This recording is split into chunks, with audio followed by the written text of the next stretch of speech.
Hello students, exercise 1.2 question number 10 हम करने जा रहे हैं जो कि फंक्शन एंड लिमिट से रिलेटेड है। तो चलिए हम स्टार्ट करें। क्वेश्चन नंबर 10, इसके 9 पार्ट हमारे पास ये ट्रिग्नोमेट्रिक फंक्शन दिया हुआ है जिसमें हमने लिमिट अप्लाई करनी है। और सबसे पहले हमें ये चेक करना है कि ये फंक्शन इनडिटरमिनेट फॉर्म में है या नहीं है। सीकेंड एक्स माइनस टेन एक्स ये फंक्शन है। सीकेंड एक्स को हम लिख सकते हैं 1 cos x minus ten x लिखा हुआ है, इसको इसी तरह भी लिख सकते हैं, साइन ओवर कॉस फॉर्म में भी लिख सकते हैं। लेकिन हमने जस्ट यहाँ पे x की जगह पे 5/2 ये वैल्यू हमने पुट करनी है क्योंकि लिमिट है जो अप्रोच कर रही है 5/2 को। इसके बाद हमने टेन एक्स इसमें भी हमने 5/2 लिखा। अब हमें पता है कि cos 5/2 ये 0 के इक्वल है, इसको कैलकुलेटर से भी आप चेक कर सकते हैं। और tan 5/2 इसकी वैल्यू है इंफिनिटी। तो अब हम cos 5/2 इसकी जगह पे वैल्यू लिखेंगे 0। अब ये वैल्यू हमारे पास आ गई 1/0 और माइनस साइन है, इसके बाद है tan 5/2 जिसको हम इंफिनिटी लिखेंगे 1/0 infinity. Infinity minus infinity indeterminate form आ गई।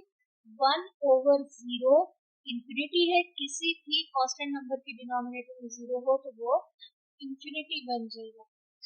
इसका मतलब ये है कि अब हम सबसे पहले इस फंक्शन को सिंप्लीफाई करेंगे और सिंप्लीफाई करने के बाद हम इसमें लिमिट अप्लाई करेंगे। तो हमारे पास ये फंक्शन है सीकेंड एक्स माइनस टेन एक्स। इसको सॉल्व करने के लिए हम इसको लिख लेंगे 1/cos x और tan x को लिख लेंगे sin x/cos x। अब इन दोनों वैल्यूज का, दोनों फ्रैक्शंस का हमने एलसीएम लेना है और एलसीएम लेके हम इसको सिंप्लीफाई कर लेंगे।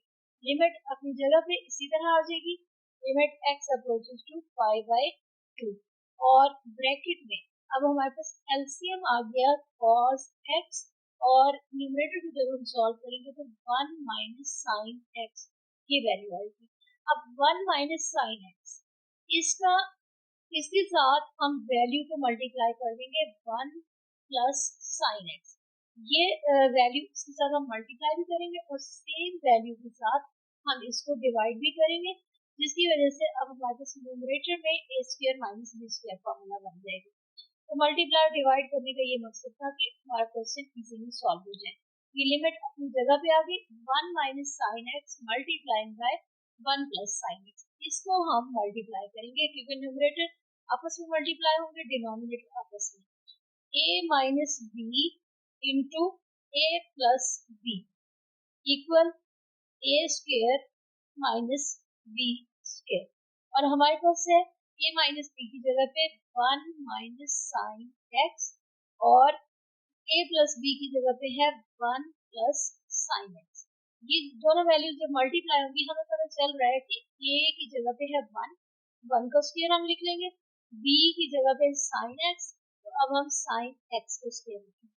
1 का स्क्वायर 1 आ गया और साइन एक्स का स्क्वायर साइन स्क्वायर एक्स आ जाएगा। और 1 minus sine square x cos square x के बराबर है। न्यूमरेटर आपस में मल्टीप्लाई होगा जिसकी वजह से हमारे पास वैल्यू आएगी कॉस स्क्वायर एक्स और डिनोमिनेटर में आएगा cos x into 1 plus sine x. Numerator आपस में मल्टीप्लाई हुआ और डिनोमिनेटर आपस में मल्टीप्लाई हो गया। अब हम देख रहे हैं न्यूमरेटर में cos स्क्वायर और डिनोमिनेटर में cos x है, तो ये एक cos x यहाँ से कैंसिल हो जाएगा। अब हमारे पास लिमिट x अप्रोचेस टू 5/2 और ब्रैकेट में रह गया cos x over 1 plus cos x। ये हमारे पास बिल्कुल सिंप्लीफाइड फॉर्म में वैल्यू है। अब हम cos x को रिप्लेस करेंगे और इसकी जगह पे हम पुट कर देंगे 5/2 क्योंकि लिमिट में x अप्रोच कर रहा है 5/2 को।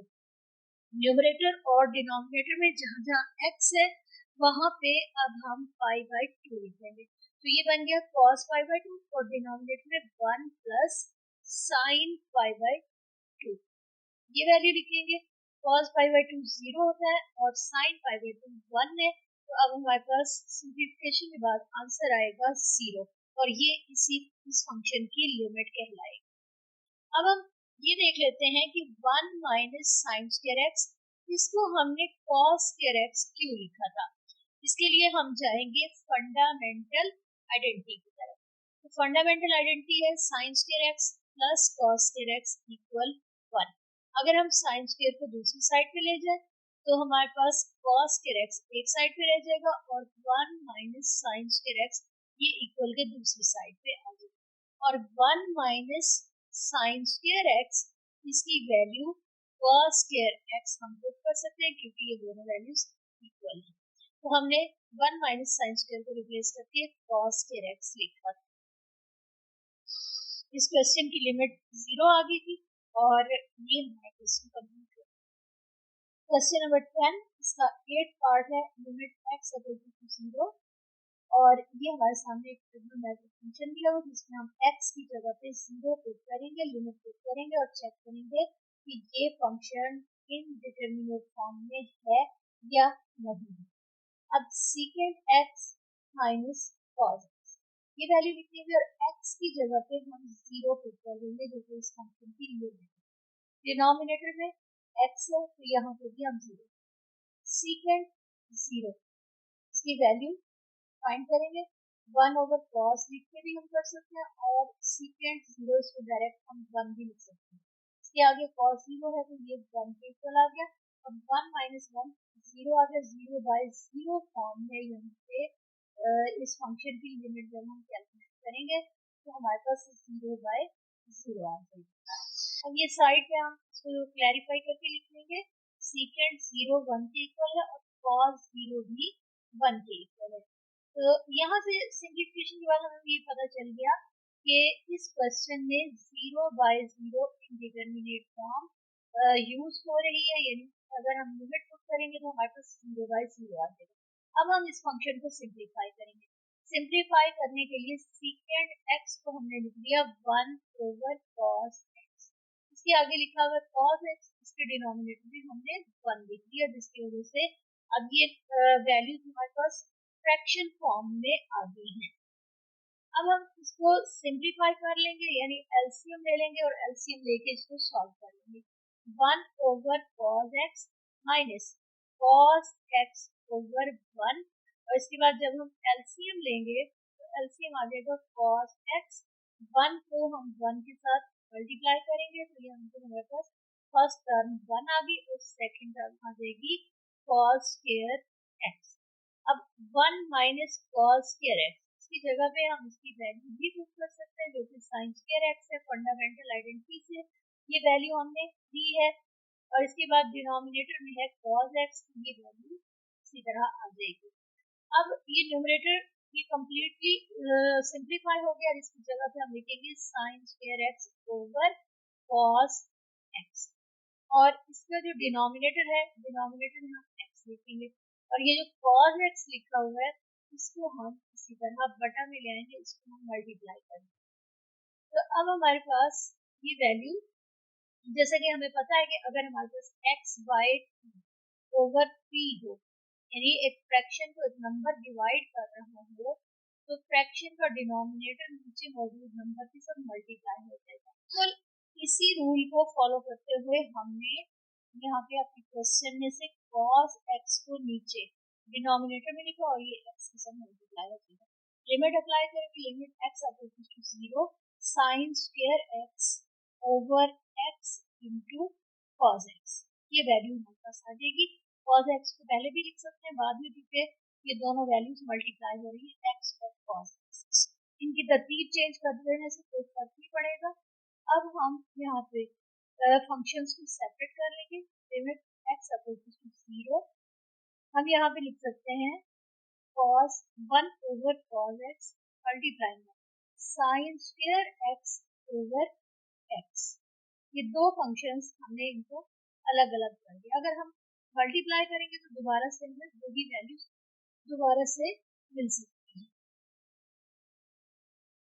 अब इन दोनों फंक्शंस के ऊपर हम लिमिट की प्रॉपर्टी अप्लाई करेंगे और लिमिट की प्रॉपर्टी ये है कि अगर दो फंक्शंस मल्टीप्लाई हो रहे हों तो दोनों के ऊपर लिमिट को हम अलग अलग अप्लाई कर सकते हैं। तो ये 1/cos x इसके साथ हमने लिमिट लिखी, और अब ये जो दूसरा वाला फंक्शन है यानी sin स्क्वायर x/x, इसके ऊपर भी हम लिमिट अप्लाई कर सकते हैं। दोनों फंक्शंस के साथ हमने लिमिट को सेपरेट किया। अब ये क्योंकि sin स्क्वायर x है तो इसको हम सेपरेट करके sin x into sine x लिख सकते हैं, और डिनोमिनेटर में मौजूद x अपनी जगह पे आ गया। अब ये फर्स्ट पार्ट यानी 1/cos x इसको हमने ऐसे ही रहने दिया।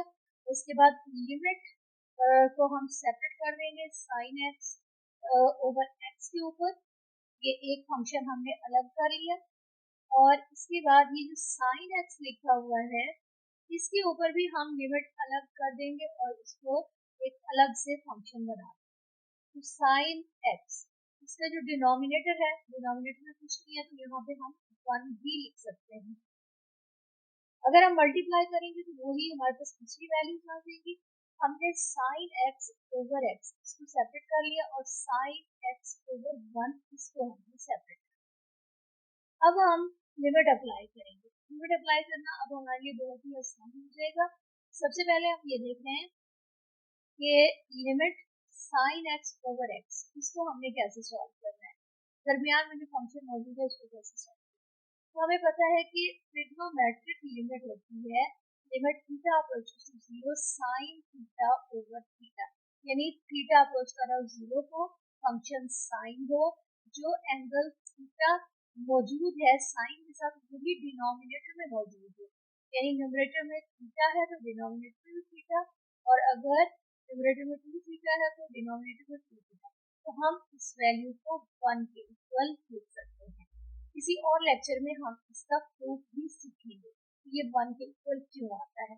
इस वक्त हम जस्ट इसको रिप्लेस करेंगे और रिप्लेस करने के बाद हम इसकी जगह पे 1 लिखेंगे। अब ये जो तीसरा फंक्शन हमने लिखा हुआ है, ये लास्ट में लिखा हुआ है, इसके ऊपर हम लिमिट अप्लाई करेंगे। तो ये sin x ओवर 1 है, यहाँ पे लिमिट हम पुट कर देते हैं। sin x का मतलब है ये बन जाएगा sin 0 और डिनोमिनेटर में 1। अब इसी तरह जो फर्स्ट पार्ट है 1/cos x इसके ऊपर भी हम लिमिट अप्लाई करेंगे, यानी x को रिप्लेस करके इसकी जगह पे हम 0 लिखेंगे।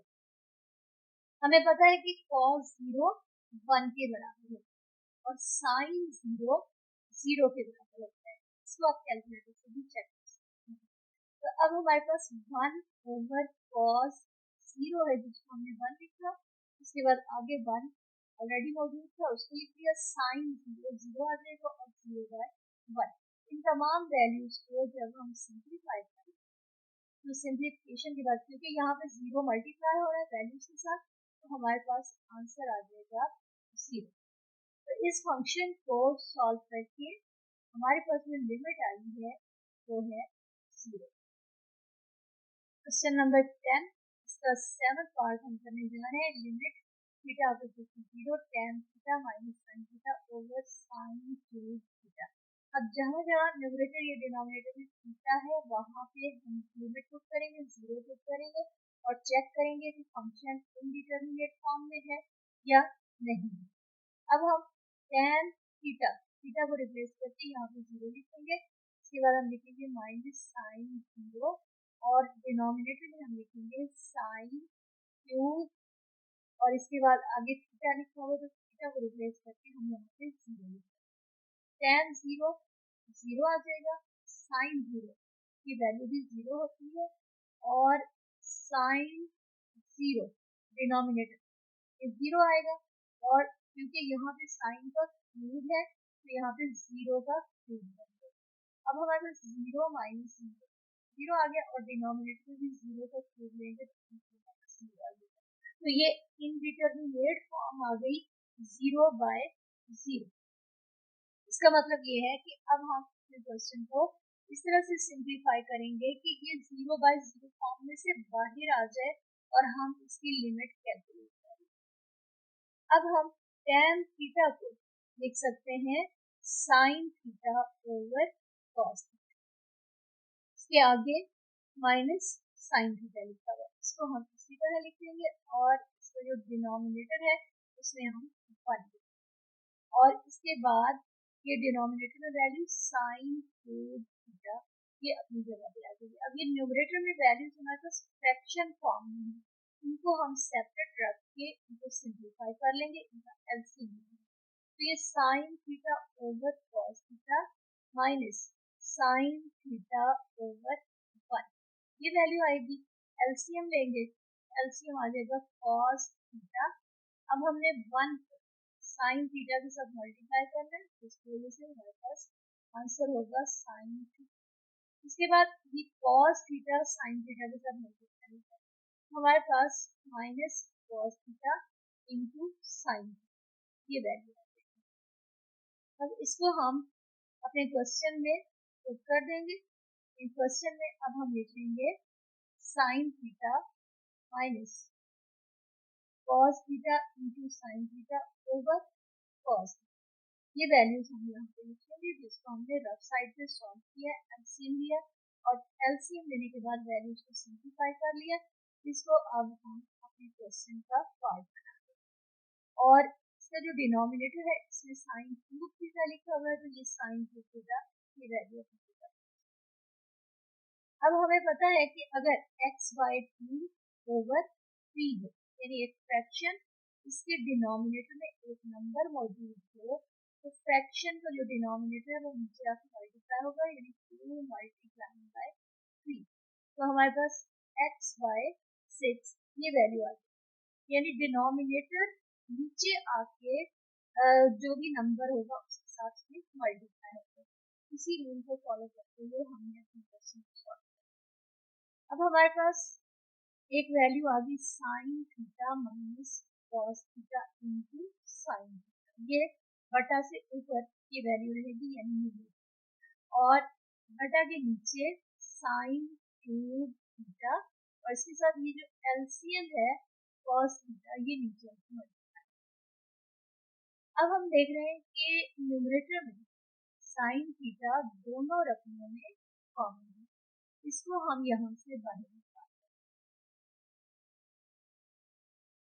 अब हमारे पास साइन थीटा कॉमन आ गया, फर्स्ट टर्म में 1 आएगा और सेकंड टर्म में कॉस थीटा, और इसका जो डिनोमिनेटर है उसमें लिखेंगे sine cube theta multiplying by cos.